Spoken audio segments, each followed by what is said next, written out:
Thank you, Mr. Chair. Minister, you're about to embark on a program that could reach into the billions of dollars. Have you or your department commissioned any studies that demonstrates that this buyback plan is an effective use of taxpayer dollars to enhance public safety? I've spoken with the victims. But have you commissioned a study that proves this? Of course, we're studying the costing very carefully. You're studying it currently? You don't have a study, you don't have proof right now that it will? Mr. Lloyd, let me unpack the answer for you for just a moment, if I can. Well, I don't need to, because you said you don't have a study, you're currently studying it. Minister, I have an engagement paper that was sent out by your department in October of 2018 that directly states under the heading International Experience that, quote, in all cases, the data does not conclusively demonstrate that these handgun or assault weapon bans have led to any reduction in gun violence, end quote. Your own ministry recognizes that there isn't data to support your buyback argument. Why are you wasting billions of dollars on a scheme that hasn't worked? Before I begin, I wonder if I could be permitted to actually complete an answer. If you're not interested and you would just like to read from your sheet, you can do that. But I'd like to be able to finish. Is that okay?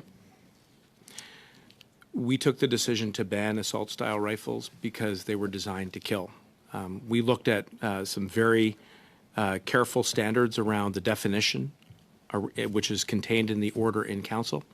And we are now setting about the launch of a buyback program so that we can get these guns out of our community, because we owe it to the victims to make sure there isn't another tragedy or a mass casualty. Fact is, you don't have any studies that demonstrates that this is going to enhance public safety. Minister, since you believe that a gun buyback for law-abiding firearms owners will enhance public safety, as you just said, why are you also not launching a gun buyback for illegal firearms possessed by criminals? Well, in the first instance, we've put in place a national handgun freeze and a ban on importing additional handguns into the country, which is a measure you oppose. I'm talking about buybacks, though, Minister. Well, if I could just be permitted to finish, Mr. Lloyd. You also oppose our national ban on assault-style rifles, and you would propose to make them legal again, which we think is fundamentally wrong. You're not answering the question, Minister. You're dancing around the question. Why don't you have a program to buy back illegal firearms from criminals on the street? Why aren't you putting a program like that in place?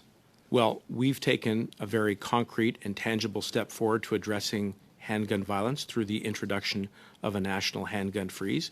And we're also going to get assault-style rifles out of our communities in collaboration with our Minister, partners. Wouldn't you agree that it'd be more beneficial for public safety to buy back an illegal firearm off the street rather than buying back a firearm from a sport shooter in Barrie, Ontario?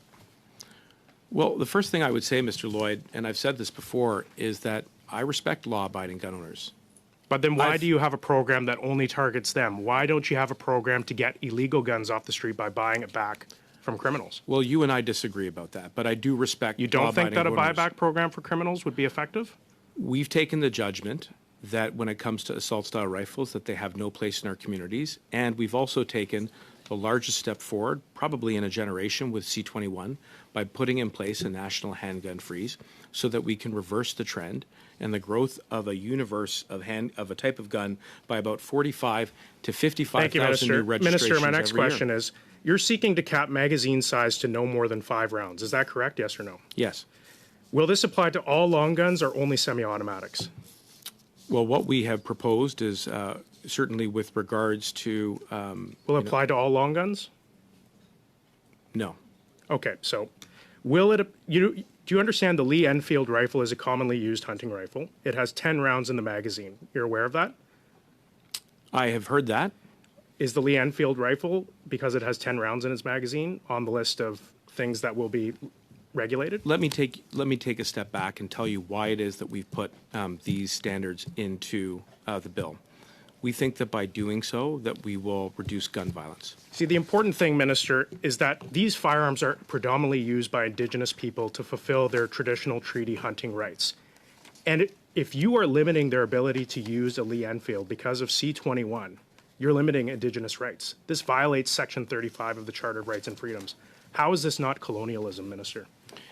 Well, we're consulting with Indigenous communities, and we have and will continue to consult on Bill C-21. Good. And we're listening very carefully to Indigenous leaders to make sure that for those who hunt as part of their tradition or who hunt to eat, that this bill will be consistent with those principles of reconciliation. And I assure you those conversations are ongoing.